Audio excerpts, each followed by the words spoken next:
LCG kickback podcast. Come and listen to me talk my mess. Anything music, even jazz. Entertainment news and music dance. It's the LCG kickback. It's the LCG kickback podcast. Come and listen to me talk my mess. Anything music, even jazz. Entertainment news and music dance. It's the LCG kickback podcast.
Hey, what's up, y'all? It's Lux Chalk Gemini, and I'm back in the house. How y'all doing? Y'all alright?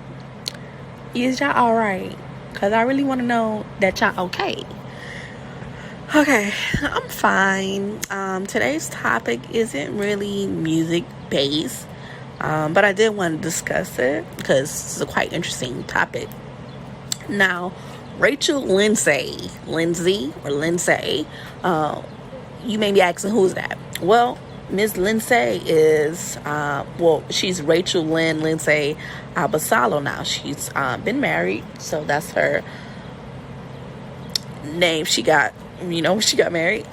She basically is an American media personality and attorney. She's best known for her role as the contestant on the 21st season of ABC's The Bachelor and as the lead of its spinoff, The Bachelorette, in its 13th season. She was the first African-American bachelorette in the franchise. Now, Rachel then went on to marry the winner of the Bachelorette season, which was the chiropractor Brian Abasalo. She's also a correspondent for Extra as well and a co-host of the Higher Learning podcast alongside Van Lathan on the Ringer platform and the Bachelor Happy Hour podcast with Becca Kufrin. Whew, that was my fault. So, basically, Rachel Lindsay is in the spotlight recently because about in February, she claims that the show The Bachelorette purposely casts black men who didn't date black women. She also broke down at one point during her season over the selection of men that she had on her season that just didn't even want to date black women, and it was on her season. So she, broke down over the selection of men of color that they had. And she's even said farewell to the Bachelorette Happy Hour during podcast 100 episode. She's thankful for the opportunity, and, she's walking away for it. So, here's the thing. I used to watch The Bachelorette early on because my grandma and my mom was a fan of it. But I believe her. She's not lying. If you had black guys on there, you could tell they didn't even really like black women, and they didn't last. And if you had black women on there, you could tell that the Bachelorette who was white, the Bachelor who was white, that wasn't his speed because they never really last. And sometimes I be thinking they only last as long as they do because you don't want it to be obvious that these candidates do not care for people of color, to be quite honest. So, she continued to open up about diversity issues she witnessed within the Bachelor franchise. And I like I said, I've seen it. I know other people seen it as well. Just ask my mom and my grandmama. But she was the first black bachelorette back in 2017. And then she also appeared on comedian Z-Way Mundo's new variety show on Monday, during which Z-Way asked during the interview about whether she faced backlash with the white man who is the husband Brian Abasalo. So, all three of the black bachelors and bachelorettes have ended up with partners who are not of color was because the last guy, I can't think of his name now, but I totally don't think he even likes black women. He took home a white woman who took a picture at a plantation, and who she neglected to tell him that, so he still chose her. That's some bullshit. And the daddy didn't like him, and I'm pretty sure the daddy didn't like him because of his skin color as well, which is crazy because the dad was Greek, and he was one of the darker skinned Greeks. So I'm like, you probably got some black and Moorish in your background, but so Lindsay went on to say in this interview that Matt James, his name was Matt, and Taisha Adams, who are respectively dating and engaged to white partners, they met while on the reality series. She, admitted that it was something she was worried about before she went on the show. And now she's 36, but she said, I did have those concerns. And then I quote, she said, I think I got a little bit more grace because I was the first, and people were just excited that a person of color was in his role. She continued that I think when the next person chose someone that wasn't black, and then by that time we got to the third one, it was like, you know what, they're just not going to choose anyone that's black. So she thinks any backlash from that is how unfairly people of color are held to certain standards that their white counterparts aren't, but added that it's also a casting issue. Now that's true. If you're bringing these people on here who don't like people of color, then that's what's going to happen. So it makes me wonder how they're particularly doing their casting, because no one has ever taken a black person home. And then when you did have a black bachelorette, she chose a white man, but she's also saying the selection of black men they had wasn't that great. So who's doing the casting? That's what you really need to get the root to.